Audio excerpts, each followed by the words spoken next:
நண்பர்களே, வாழ்க வளமுடன். இப்போது நியூமராலஜி படி பேர் வைக்கிறது அது எப்படின்றது பார்க்கலாம். இப்போ இந்த ஒரு குழந்தையோட ஜாதகம் பார்க்குறோம். இதுக்கு ஃபஸ்ட்டு பேர் நம்ம தான் வச்சுக்கிறோம். இந்த பொண்ணு 12/11/2022 இப்போ தான் பிறந்துக்கிறாங்க. 15 நாள் ஆகுது. சனிக்கிழமை பிறந்தாங்க. 1:42 பிஎம்க்கு. ஆளுங்க இறக்கம் நான் கரெக்டாக இருந்தனால அப்படியே வச்சுட்டோம். அப்பா பேர் அம்மா பேர் கரூரில் பிறந்துக்கிறாங்க. இந்த பொண்ணு பிறந்த நேரத்தில் இந்த லேட்டிடியூட் லாங்கிடியூட் கரூரோட லேட்டிடியூட் லாங்கிடியூட்லாம் இங்கே இருக்குது. அப்புறம் திதி சதுர்த்தி திதியில் பிறந்துக்கிறாங்க. நட்சத்திரம் திருவாதிரையில். ராசி மிதுன ராசி. லக்னம் கும்ப லக்னம். சதயம் 3ஆம் பாதத்தில். யோகம் கரணம் இதெல்லாமே வந்துடும். இப்போ தசா புத்தி இருப்பு ராகு தசையில் 13 வருஷம் இருப்பு இருக்குது அப்படின்றது காட்டுது. இப்போ நடக்கிறது என்ன தசை ராகு தசையில் குரு புத்தியில் சுக்கர புத்தி குரு புத்தி சுக்கரனோட அந்தரம் புதனோட சூட்சுமத்தில் ஓடுது. சித்த யோகத்தில் பிறந்த ஜாதகம் அப்படின்றத காட்டிடுறாங்க. அதுக்கப்புறம் நம்ம ராசி நவாம்சத்தை இதில் அப்படியே பார்த்துறோம். லக்னம் குரு ஆட்சி பெற்றுக்கிறாரு 2ல். அப்புறம் 3ல் ராகு, 4, 5ல் செவ்வாய், 6, 7, 8ல் எதுவும் இல்லை. 9ல் சூரியன் நீச்சன் இருக்குது. அதுக்கப்புறம் கேது புதன் இருக்குது. 10ல் சுக்கிரன் மாந்தின்னு இருக்குது. 11, 12ல் சனி இப்படி இருக்குதுன்றத இது மாதிரி போடுறாங்க வந்துடும். அதுக்கப்புறம் பார்த்திங்கன்னா நவாம்சம். இதில் எந்த நவாம்சத்தில் எது கொஞ்சம் ஆட்சி உச்சதுன்னு பார்க்குறோம். அதெல்லாம் ஒன்றும் பெருசாக எதுவுமே இல்லை. அதுக்கப்புறம் நம்ம டிகிரி வைஸாக நம்ம இந்த ஜாதகத்தை இந்த பிறந்த நேரத்தில் நம்ம கணிக்கிறோம். இது பார்த்திங்கன்னா கும்ப லக்னத்தில் 15.22.54 டிகிரியில் கரூரில் இந்த பொண்ணு பிறந்துச்சுன்னா இந்த பொண்ணு ஜாதகம் இது தனிப்பட்ட ஜாதகம். இந்த ஜாதகம் போல் வேறு ஜாதகம் யாருக்குமே வராது. இதுதான் இயற்கை. ஒன்றை போல் ஒன்றை இறைவன் படைக்கவே இல்லை. ரெட்டை குழந்தையாக இருந்தாலும் அவங்களோட ஜாதகம் மாறி தான் இருக்கும். அதனால் லக்னத்தில் பிறந்தவங்களாம் கும்ப லக்னத்தில் பிறந்தாங்கன்னா அது இந்தியா புல்லாகிறவங்களாம் கும்ப லக்னமாக தான் இருப்பாங்க. அவங்களுக்குலாம் ஒரே மாதிரி விஷயம்லாம் செய்யணும்னா செய்யாது.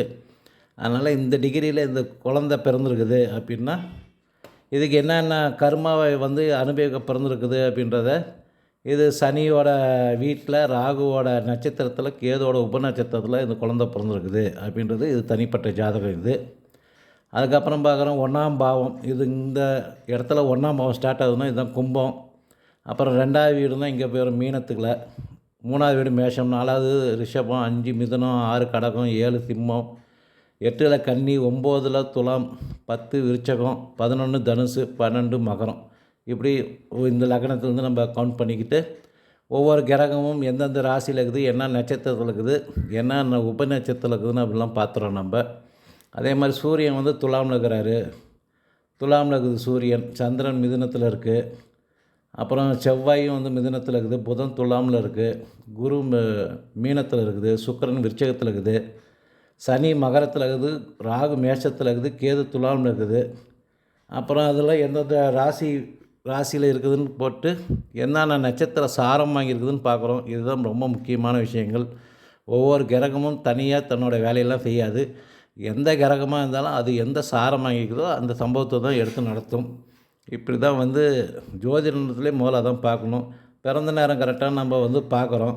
குரு, கேது, புதன், சனி, ராகு இவங்க கொடுத்த டைமில் இந்த ஆளுங்கிறவங்க நம்ம போடும்போது ஓட்டு இருந்துச்சு அவங்க பேசும்போது. இங்கே பார்த்திங்கன்னா புதன், சனி, கேது, ராகு, சனி எல்லாமே இருக்குது. குரு ஒன்று தான் இல்லை. அதனால் டைம் கரெக்டு அப்படின்றத நம்ம அந்த டைமில் எந்த மாற்றமும் பண்ணல. அதுக்கப்புறம் நம்ம ஒரு ஃபுல் சார்ட் எடுத்து இது மாதிரி எடுத்துருவோம். எடுத்துகிட்டு ஒவ்வொரு கிரகங்களும் பாவங்களும் எந்த மாதிரி இருக்குது அப்படின்றத நம்ம கணிதம் பண்ணுவோம். இது மாதிரி கப்பல் லிங்க்கு போயிட்டோம்னா சூரியன்ற கிரகம் நல்லா இருக்குது, அருமையாக இருக்குது, வலுத்துருக்கு, அருமையாக இருக்குது. 8வது சந்திரன் கொஞ்சம் கெட்டு இருக்குது. செவ்வாய் நல்லா இருக்குது. புதன் நல்லா இருக்குது. குரு இன்னும் ஓகே கொஞ்சம் நல்லா இருக்குது. சுக்கிரன் நல்லா இருக்குது. சனி கொஞ்சம் சின்ன ப்ராப்ளம் ஆயிடுச்சு. ராகுன்றதும் ஒரு சின்ன ப்ராப்ளம் இருக்குது. கேதுன்றது ஒரு சின்ன ப்ராப்ளம் இருக்குது அப்படின்றது கிரகக்காரங்களை பார்த்துறோம். பாவத்துலேயும் பார்த்திங்கன்னா இது 1ஆம் பாவம் கொஞ்சம் ப்ராப்ளம் இருக்குது. 4ஆம் பாவம் கொஞ்சம் ப்ராப்ளம். 8ஆம் பாவமும் கொஞ்சம் ப்ராப்ளமாக இருக்குது அப்படின்றத 9ஆம் பாவமும் ஒரு சிறு ப்ராப்ளம்லாம் இருக்கும் அப்படின்றது. அதாவது வயசில் ஃபஸ்ட் ஹாஃப் நல்லா இருக்குது. செகண்ட் ஹாஃபில் ஒரு 40 வயசுக்கு மேலே ஒரு சின்ன உடல் உபாதைகள்லாம் இந்த பாவம் மூலயமா வருன்றத கிரகங்களும் பாவமும் நமக்கு வந்து குறிகாட்டிருச்சு. இப்போ நாம் வந்து நியூமராலஜி படி பேர் வைக்கணும் அப்படின்னா, இந்த பொண்ணு திருவாதிரை பிறந்ததுனால நம்ம வந்து நட்சத்திர பேராக வந்து கு, கா, நா, சா அப்படின்றது இதோட வந்து நட்சத்திர எழுத்துக்கள். அப்போ அந்த ராகு நமக்கு முதல்ல நல்லாகுதான்னு பார்க்குறோம். ராகு பார்த்திங்கன்னா ராகு கொஞ்சம் ப்ராப்ளம் இருக்குது. அப்போ இந்த பேரில் நம்ம பேர் வச்சோம்னா இந்த பிரச்சனையை இன்னும் கொஞ்சம் இன்க்ரீஸ் பண்ணி விட்டு போயிடும். அதனால் என்ன பண்ணணும்னா, இந்த கிரகத்தோட ஒளியில் வைக்காமல் கிரகம் எது நல்லாகுது, சூரியன் நல்லாகுது, செவ்வாய் நல்லாகுது, புதன் நல்லாகுது, சுக்கிரன் நல்லாகுது அப்படின்னும் போது இந்த மாதிரி கிரகங்கள் எந்த கிரகம் நல்லாயிருக்கு அப்படின்ட்டு நம்ம வந்து பார்த்துட்டு அகம் புறம் நம்ம பார்க்குறோம். இதில் வந்து எந்த கிரகங்கள் நல்லாகுது, சூரியன் ஓரளவுக்கு அக வாழ்க்கைக்கு நல்லாகுது, புற வாழ்க்கை சுமாராக இருக்குது. செவ்வாய் பார்த்திங்கன்னா 40% இருக்குது, 94% இருக்குது. புதன் 47% இருக்குது, 93% அக வாழ்க்கையில் இருக்குது. குரு 30% புற வாழ்க்கை, பொருளாதாரம், இதெல்லாம் பொருளாதாரம் கொடுக்கறது, இது அக வாழ்க்கையை கொடுக்கறது. இதெல்லாம் எவ்வளோ பர்சன்ட்டுக்கு நம்ம பார்த்துட்டு இதில் வந்து பார்த்திங்கன்னா இருக்கிறதுலே வந்து புதன் கொஞ்சம் நல்லாயிருக்கு அப்படின்றத நம்ம இது பண்ணிக்கிறோம். அதுக்கப்புறம் சூரியனும் பார்த்திங்கன்னா அக வாழ்க்கைக்கு நல்லாயிருக்கு அப்படின்ட்டு நம்ம பார்த்துட்டு இதுக்கப்புறம் நம்ம வந்து நியூமராலஜி படி பேர் வைக்கிறோம். நியூமராலஜி படி பேர் வைக்கும்போது அவங்க கொடுக்குற இதுக்கு வந்து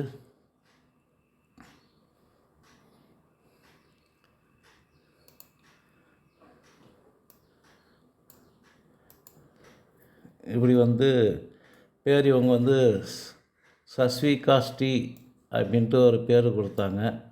நம்ம வந்து அது போட்டு பார்க்குறோம். புதனோட காரகம், புதன் நல்லாவே இருக்குது.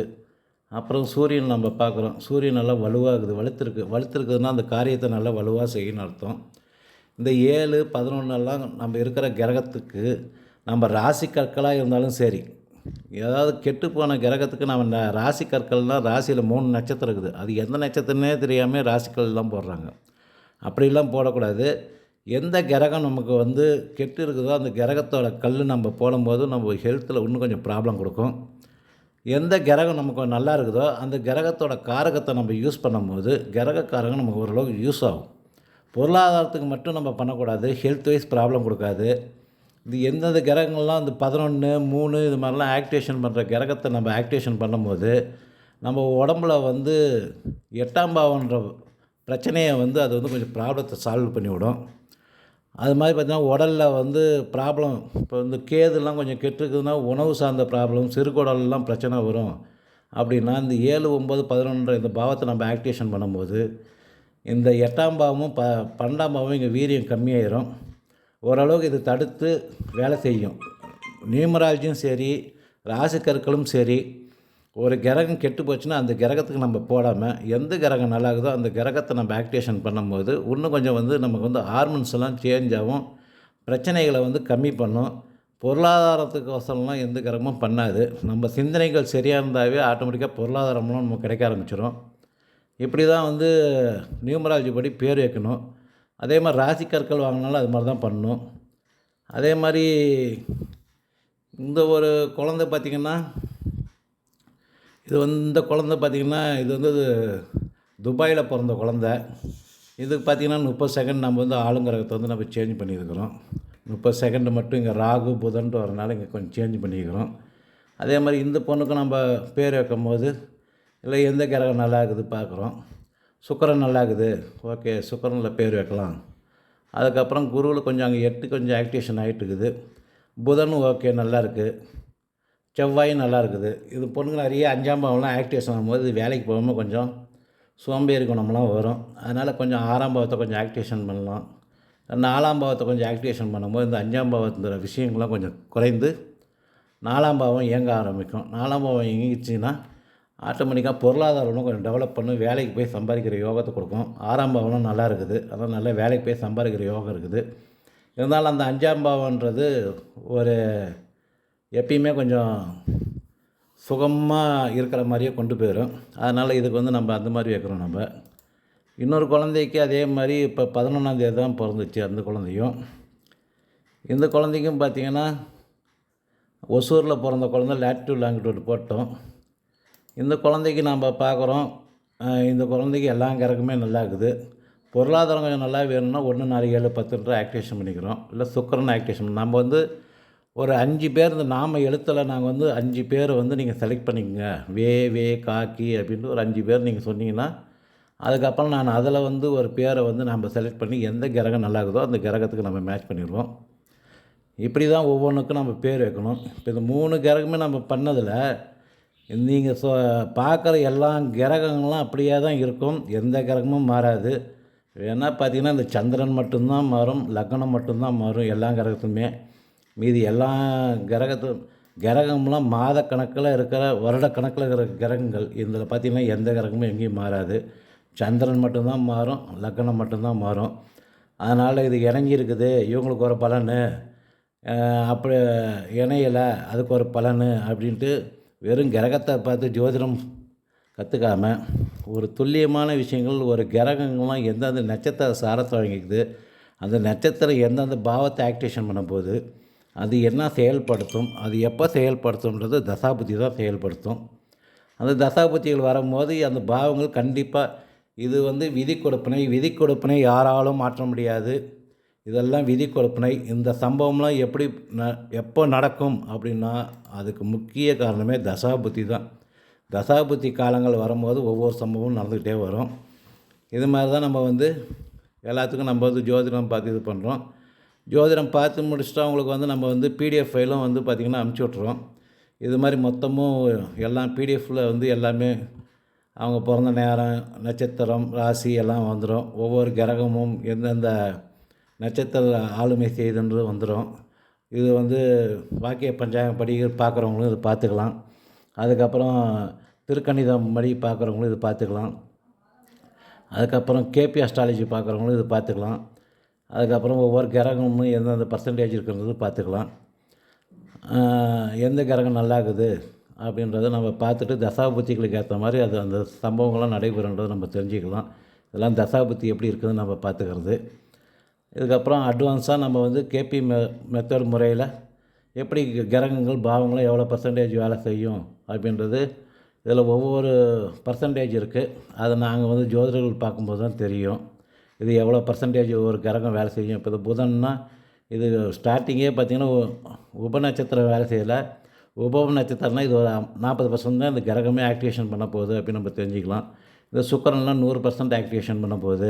ஒரு சம்பவம் நடக்கும்னா சுக்கிரன் 100% வேலை செய்யும், இது 40% வேலை செய்யும். இது மாதிரி வந்து K.P முறையில் பார்க்குறவங்களுக்கு இதெல்லாம் தெரிஞ்சிடும். இதனால் யாரும் புக்கெல்லாம் எதுவும் போட வேண்டியதில்லை. இதிலே எல்லாமே உங்களுக்கு வந்து ஒவ்வொரு டிகிரியும் எத்தனை டிகிரியில் இருக்குது, எந்தெந்த பாவத்தை ஆக்டிவேஷன் பண்ணுது அப்படின்றது எல்லாமே வந்துடும். அப்புறம் இன்று நடக்கிற கோச்சாரங்கள், இன்றைக்கி பிறக்கும் போது எல்லாருக்கும் என்னென்ன கோச்சாரம் ஓடிட்டுருக்குது, எப்படி இருக்குன்ற சம்பவங்கள்லாம் நடக்குது அப்படின்றத கோச்சாரம் மூலயமா நம்ம பிடிஎஃப் ஃபைலும் சென்ட் பண்ணிடுறோம். ஜோதிடம் பார்க்க ஆர்வம் உள்ளவர்கள் இதில் நம்பர் 9952211177 அந்த ரோலிங் நம்பரில் ஓட்டிருக்கோம். தொடர்பு கொண்டு ஜோதிடம் பார்க்கலாம். நன்றி நண்பர்களே, வாழ்கவுடன். ஜோதிடம் சார்ந்த அனைத்து பதிவுகளும் பதிவிட்டு வரோம். நீங்கள் தொடர்ந்து ஆதரவு கொடுங்க, சப்ஸ்கிரைப் பண்ணுங்கள். நன்றி நண்பர்கள்.